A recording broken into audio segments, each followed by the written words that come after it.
Hello, and welcome to another episode of Spoken Voices. We're glad that you can join us tonight. We hope everyone is doing well. We hope everyone is taking care of each other, and we hope that all the families are doing well out there. Today, we're joined again by Dr. Enyoha, and we would like to introduce him again. How is everything? I'm fine. Thanks so much for inviting me today. Well, it was so exciting and so informative the last time we spoke. I said we got to get him back on. Thank you so much. I'm excited to be here. Well, I'm glad. I'm glad because again, like we said before, what you do is so important, especially to us as parents and grandparents and stuff. Today, we're going to speak about mental health in children, which for me, I don't think we really think about in an infant. I think we just think once the baby is born, our instincts come in as nurturing and whatnot, and we're not really paying attention to a lot of stuff. But I know you can school us on that. So tell us what we're going to learn today. Thank you so much for inviting me once again. Yes. This subject is a very important subject, the mental health of children and infants. And when we talk about the mental health of children and infants, we're actually referring to their emotional content, the content of their emotions, how they feel, how they're able to relate their feelings and socialize with others. So what would we, as a parent, a new parent, because me as a new parent, when I was a new parent, it was such a new experience, and it was almost, you look at your child as being so fragile, especially as a guy. Yeah. You're picking up this little tiny little person. Yeah. And it was really, really discerning to me sometimes to try to figure out why is he crying, why is she crying and stuff. How do we as parents get to the point where we're looking at our child and being able to understand what they're trying to convey back to us, because of course they can't verbalize what they're saying. Exactly. So that's the point, even be it a 2 weeks old baby, a 2-day-old baby, a toddler, and a 1-year-old, they have their own method of conveying their feelings, if we paid attention. Right. Yes. Because babies are, they're born to engage. Mm-hmm. And the only people that see the engagement apparatus are people that look for them. Mm-hmm. Babies, they can keep silence when they're listening. Mm-hmm. They can look around. They could they know the smell of their mothers, and so on and so forth. So they have feelings and emotions, and they can express it so well because nature has prepared them for those, right? For engagement and expression of our feelings and emotions. Now it's left for the parents to recognize that, right, and engage them on those levels. Mm-hmm. All right, because like you said, they cannot talk and they cannot verbalize, but their gestures, they are looking back and forth. Right. They are stretching their arms and twitching their mouth and thrashing around. Right. These are methods of communications that parents have to understand, right, and engage them on that level for parents and the baby to have a relationship. Mm-hmm. The parents have to engage them on that level. Okay. So those are important things to learn and pay attention to. What are some of the motions, the facial things that babies do that you looked at and said, okay, the baby wants this, or is it even that where like you said, the stretching of the arms and stuff like that? Because I always thought if a baby stretches out his arm, he wants you to pick him up, but it's probably not right. Well, yes. There's a whole bunch of cues, which most parents know. Mm-hmm. I mean, which come natural to a lot of parents because what we do is most of us, our parental styles are based on what we see others do. What we see older folks do. That's how we develop our own parental style. Right. But not everybody is exposed to that amount of knowledge. So it's good to teach and let the public know that this is an important way for caregivers to communicate. Right. Communicate with newborns. The aspect of communication and engaging the newborns is very important because what they are trying to do is to form a relationship with the caregiver. All right. So if you want them to form a relationship with you, and which is very important in their social emotional development, you have to engage them on that level. Okay. So it could be by trial and error at first, but if you keep on it, you're gonna figure it out. You're gonna figure it out. Is it better to engage with someone like yourself as opposed to taking the old things that we know from our parents and maybe look at you and say, maybe you know something that's technically more correct? Is there any, is it more correct or? Well, culture is a very important aspect of raising kids. Right. Okay, culture plays a very important role, but remember, some cultures are very constrained. Yes. In what they think a baby should be allowed to do. In some cultures, parents are not supposed to pick up their babies because it means spoiling them. Right. But it's been proven to be wrong. If you don't engage a baby at their own level, they will switch off all this of their communication apparatus. Right. And those, because the brain of a new baby is still developing. If you don't engage them, those parts of the brain that is needed for social and emotional interaction, they will just die away. Right. So active engagement is very important. And in some cultures where active engagement is not allowed, it's good to educate them that it's good to engage babies actively. What some researchers like Jack Shankar from Harvard called serve and return. Serve and return means you do what the baby wants, the baby does what you want, and you go back and forth on it. Like tennis. Like tennis, Right. Yeah. So that's the way of engaging a baby to allow all their developing neurons to flourish. If you don't do that, they will just die off and wilt away. Right. And with that, the potentials of socialization and emotional development. What are some of the signs? Because I hope that you can really hit on this. What are some of the signs that our children are not developing in a normal fashion? Because I'm assuming that once a child is born, there's certain phases that they go through. Yeah. That is recognizable in all children, unless there's a problem. If there's autism and things like that, what are the things that maybe we should look for? Parents should not take all this development for granted. Right. The babies just don't go from stage to stage just because they're getting older. Parents and caregivers have to stimulate those potentials. Right. Okay. You have to stimulate those potentials for them to mature and be there when a baby gets older. If you don't engage your baby when they're newborns, don't expect them to be smiling when they're 2 months. Right. Because it won't be there. It wasn't cultivated. So, being able to smile at age 2 months and recognize their parents is a good socio-emotional development skill. Being able to reach for things, being able to babble and look around, cry when you're not there, want your attention, is all part of knowing that your baby is developing at a normal pace, right?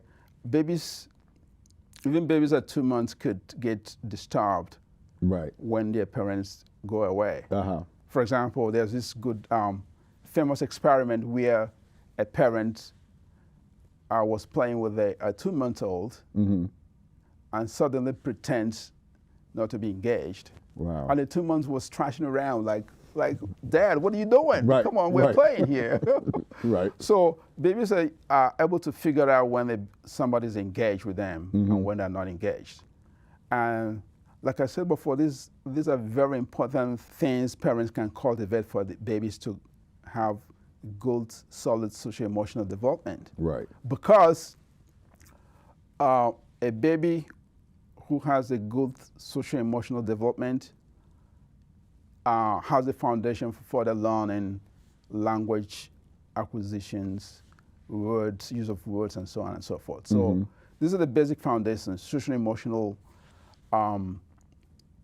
status of baby is very important for their onwards development in language and thinking, and so on and so forth. So, But I always thought it was necessary to talk like you normally talk, so they can kind of at some point when they're developed enough, they're able to verbalize normally and don't talk to you like you've been talking to them for the last 5 years. You know, like go guy. But the baby talks. You know, I mean, it's part of creation. You know, it's been there for a long time. Okay, I think babies they're tuned into stuff like that. Baby talks. It attracts them. Right. The kind of syllables attracts them. So that's why that has persisted over the years. If you don't engage a baby, you can break him or break her. You know, so that relationship is very important for the baby. The relationship, the caregiver cares for them. They're well bonded.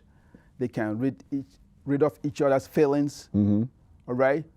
Is very, very important for the baby. It's the foundation for every future development a baby could have. Right. The relationship they have with their primary caregiver. It could be, their mothers, it could be their fathers, it could be their grandparents. But that relationship is very, very important. That was my next question too, is that do you find that men have a harder time doing the things that we need to do when it comes to our babies? I find that sometimes, and tell me if I'm wrong, I find that sometimes it's hard for men to be able to engage. Not really. In my practice, I have some terrific fathers. They are terrific. That's great. Honestly, mean, I'm amazed.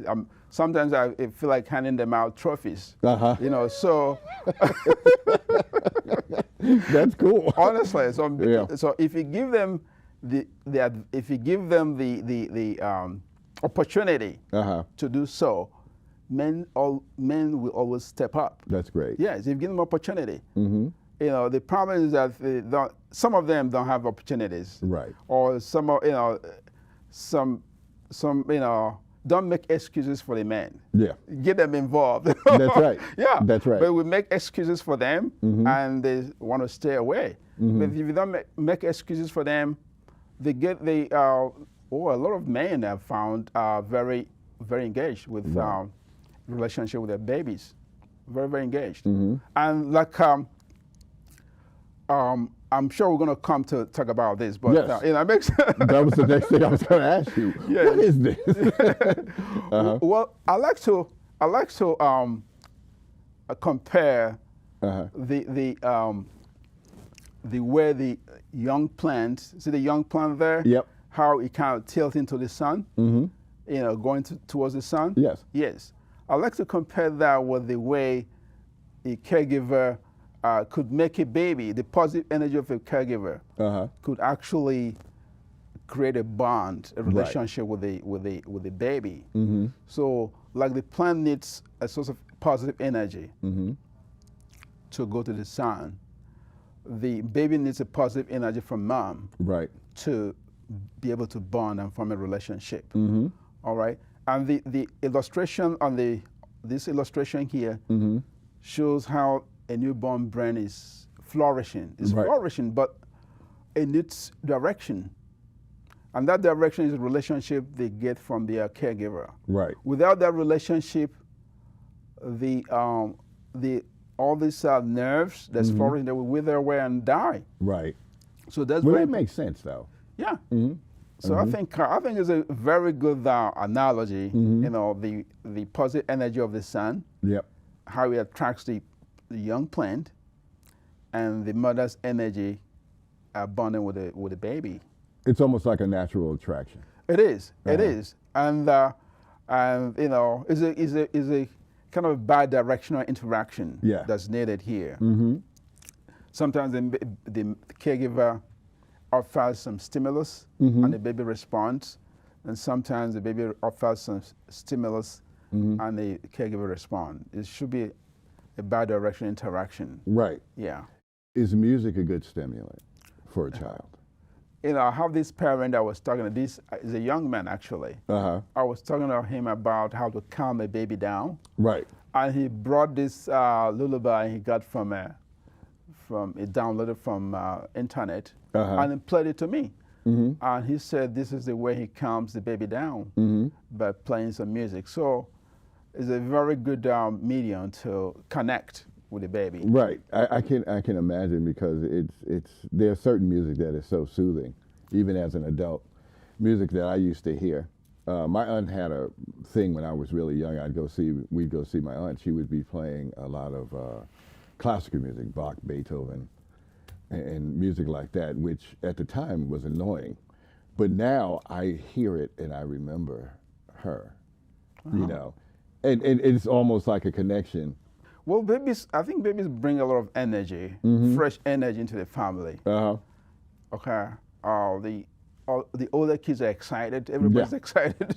They want to help out with the baby. They want to change diaper, you know, get, you know, formulas.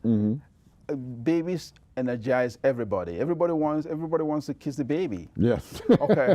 That's the way it should be. You know, for majority of people. Yes. It goes that way. Everything goes smoothly.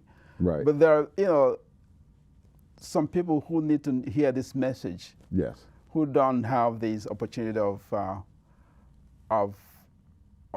standard being set for them. They don't know how to care for the baby. They don't know what the baby wants. They need to know that the relationship a baby forms with their primary caregiver is very, very important. Because you don't have to wait until the baby is a year or two to begin to form a relationship. The babies are ready to form a relationship once they're born because the nature prepares them. So those are very important, critical time in a baby. That critical time is very important because, like we said before, the brain is actively growing. Right. Okay. It's not done. It's not done growing. The brain is not done growing. And between the day the baby is born and 2 months, 3 months, these are the time the baby has to be stimulated by relationship for the brain to continue to grow. I think it's so important that families understand this, that, you know, when you start getting old enough to have babies and stuff like that, to basically start, it's almost a trend to me that it follows you. And it's a trait, just like anything else, when you love a child. I think your children will love their children the same way. Oh, definitely. Definitely. There's what we call transgenerational transmission of love, of parenting style. Yes. Okay. So you hit an important point. You know, parents, especially fathers, tend to parent the way they were parented. You know, so it runs in families. Yep. All right. So this is a very important thing to know.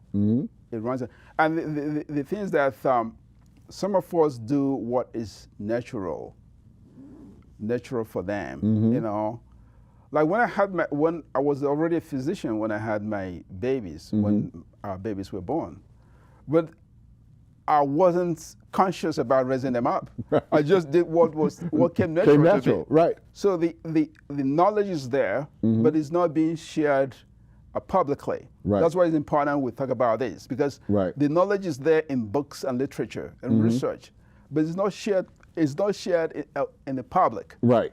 So what's the point? What's the point? This is very, and you're absolutely right. Okay. And this is why we wanted you to come back. Yes. Because we feel that we are basically at a point now where there's so many kids that are growing up not having that nurturing thing, where their parents don't understand that you have to basically nurture the child from day one, and that way they know that they're loved. Exactly.